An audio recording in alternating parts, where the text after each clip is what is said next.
నమస్కారం అండి, నేను doctor Sriharsha, consultant urologist and andrologist at KIMS sunshine hospital, Begumpet. So phimosis అంటే ఏంటి? ఇప్పుడు పురుషాంగం యొక్క చివరిలో ఉండే చర్మము ప్రతి పిల్లవాడిలో పుట్టినప్పుడు అది అతుక్కుపోయే ఉంటుంది, అది వెనక్కి రాదు.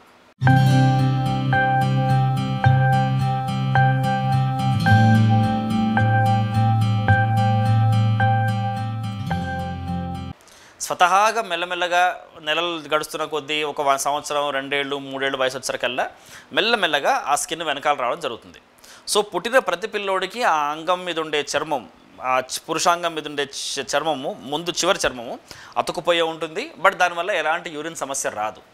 సో కొంతమంది పిల్లల్లో ఈ చర్మం ఎప్పటికీ వెనక్కి రాదు, అతుకుపోయే ఉంటుంది. అలా అతుకుపోయినప్పుడు కూడా దాని మధ్యలో ఉండే స్పేస్ కనుక బాగుంటే వీళ్ళకి యూరిన్ సమస్య ఎప్పటికీ రాదు. బట్ అలా కాకుండా కొంతమంది పేషెంట్స్లో, పిల్లల్లో కానీ పెద్దవాళ్ళలో కానీ ఈ చర్మం మొత్తం అతుక్కుపోతుంది. అతుక్కుపోయిన చర్మం వెనక్కి రాకుండా అది దాని ముందు ఒక పొరలా తయారవుతుంది. ఆ పొర వల్ల ఏమవుతుందంటే యూరిన్ రావడం చాలా ఇబ్బందికరంగా మారుతుంది. అంటే ఎంత ఇబ్బందికరంగా అంటే వాళ్ళు అదేదో ఒక సిరింజ్లోంచి యూరిన్ బయటకు వస్తున్నట్టుగా వాళ్ళు మనకి వివరిస్తారు. సార్ ఎంతో ముక్కితే కానీ కొద్దిగా యూరిన్ రాదు, పోసినాక యూరిన్ మొత్తం లోపలే మిగిలిపోయిన ఫీలింగ్ ఉంటుంది, చాలా ముక్కాల్సి వస్తుంది. అంత ముక్కి కొద్దిగా స్ట్రెయిన్ అయ్యి యూరిన్ పోసినప్పుడు కూడా యూరిన్ దూరం పడకుండా చాలా దగ్గర పడుతుంది. ఒక్కసారి కొన్ని బొట్లే కారుతుంటాయి. పోను ఈ సమస్య పెరిగిపోతుంది సార్. అండ్ యూరిన్ కూడా చాలా స్మెల్ వస్తుంది. అండ్ యూరిన్లో బాగా మంటగా ఉంది, యూరిన్ పోస్తున్న నొప్పి వస్తుంది, పొత్తి కడుపులో కొద్దిగా ఒత్తుగా ఉంది. ఈ కంప్లైంట్స్ అన్నిటితో మన దగ్గరకు వచ్చే పేషెంట్స్ని మనం ఫస్ట్ చేయాల్సిన పని ఏంటంటే అసలు వాళ్ళ పురుషాంగం యొక్క చివరిలో ఉన్న చర్మం సరిగ్గా వెనక్కి వస్తుందా లేదా, అదేమైనా మూసుకుపోయిందా చూసుకోవాలి. ఆ కండిషన్ మనం ఫైమోసిస్ అంటాం. సో ఫైమోసిస్ ఉన్న ప్రతి పేషెంట్కి సర్జరీ అవసరమా, అండ్ ప్రతి ఫైమోసిస్ కేసు పుట్టుకతో వస్తుందా లేకపోతే తర్వాత కూడా రావచ్చా అనేవి 2 ముఖ్యమైన క్వశ్చన్స్ చాలా పేషెంట్స్ అడుగుతుంటారు అన్నమాట. So first of all, phimosis పుట్టుకతో వచ్చే సమస్య ఆర్ తర్వాత కూడా డెవలప్ కావచ్చా? కొంతమంది పేషెంట్స్లో ఫైమోసిస్ పుట్టుకతో వస్తే, కొంతమందిలో అప్పటిదాకా నార్మల్గా ఉండే చర్మం కూడా తర్వాత ఫైమోసిస్ దారితీయచ్చు. దానికి కారణం ఏంటి? సరిగ్గా అంగం లోపల సరిగ్గా క్లీన్ చేసుకోకపోవడం నెంబర్ 1. ఎందుకంటే ఆ చర్మానికి అంగానికి మధ్యలో స్పేస్ ఉంటుంది. ఆ స్పేస్లో ఎప్పటికీ ఏవో ఒక సెక్రెషన్స్, ఒక ద్రవాలు ఊరుతూనే ఉంటాయి. సో వాటిని ఏ రోజుకి ఆ రోజు స్నానం చేసేటప్పుడు పేషెంట్స్ ఆ చర్మం వెనకాల కనుక్కొని క్లీన్ చేసుకోవాలి. అలా క్లీన్ చేసుకొని సందర్భంలో ఆ చర్మానికి ఆ అంగానికి మధ్యలో ఉండే ఆ ద్రవాలు మొత్తం పేరుకుపోయి ఒక పొడిలాగా, రాళ్ళలాగా తయారైపోయి అతుకుపోయే అవకాశం ఉంటుంది. సో అలాంటి పేషెంట్స్లో ఫ్యూచర్లో అంటే తర్వాత ఫైమోసిస్ డెవలప్ అవ్వచ్చు. ఇంకొంతమందికి కొన్ని చర్మ సంబంధించిన ప్రాబ్లమ్స్ వల్ల అప్పటిదాకా నార్మల్గా ఉండే చర్మం కాస్త మెల్లమెల్లగా మూసుకుపోవచ్చు. ఇలాంటి పేషెంట్స్ని మనం BXO అనే కండిషన్ అంటాం.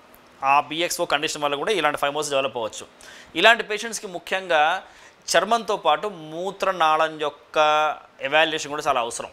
ఎందుకంటే తెల్లగా తయారైపోయి చర్మం మొత్తం అతుక్కుపోయి దానివల్ల మూత్రనాళంలో కూడా పూడుకు ఏర్పడే అవకాశం ఉంటుంది. సో ఈ పేషెంట్స్కి మనం ఆ చర్మాన్ని మాత్రమే కాకుండా లోపల మూత్రనాళాన్ని కూడా మనం ట్రీట్ చేయాల్సిన అవసరం ఉంటుంది. సో ఫైమోసిస్ అనేది పుట్టుకతో రావచ్చు, తర్వాత కూడా రావచ్చు. ఇంకోటి, ఈ ఫైమోసిస్ వల్ల పేషెంట్స్కి వచ్చే ఇబ్బందులు ఉంటాయి. ఇంత చెప్పినట్టుగా యూరిన్ సమస్య చాలా మోస్ట్ కామన్ సమస్య.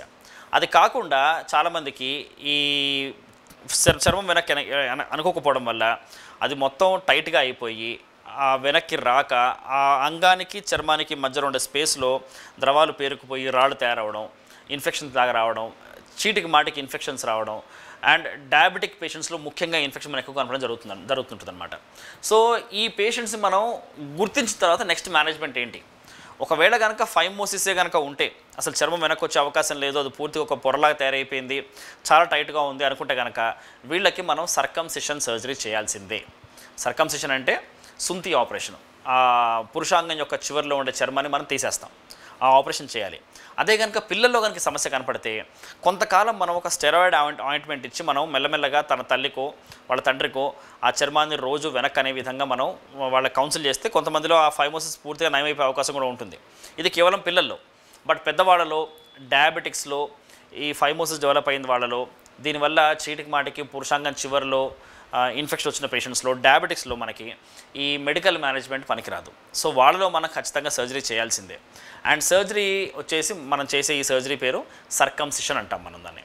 సో సర్కంసిషన్ యూజువల్గా ట్రెడిషనల్గా చేసే టెక్నిక్ మాత్రం పురుషాంగం చుట్టూ అనస్థీషియా ఇంజెక్షన్ ఇచ్చేసి ఆ చర్మాన్ని కట్ చేసే ఆపరేషన్ అనమాట. సో దాన్ని రకరకాలుగా చేస్తారు. లేజర్ ద్వారా చేసే సర్కంసిషను, ట్రెడిషనల్గా మనం కట్ చేసి కుట్లేసే ఆపరేషను, అది కాకుండా లేటెస్ట్గా స్టేప్లర్తో కూడా మనం సర్కంసిషన్ చేసే అవకాశం మనకుంది. సో ఫైమోసిస్ కనుక పిల్లల్లో ఉంటే మనం ఇనీషియల్గా మెడికల్ మేనేజ్మెంట్ ట్రై చేయొచ్చు. బట్ కుదరని పక్షాన మనం సర్జరీ చేయాల్సిందే.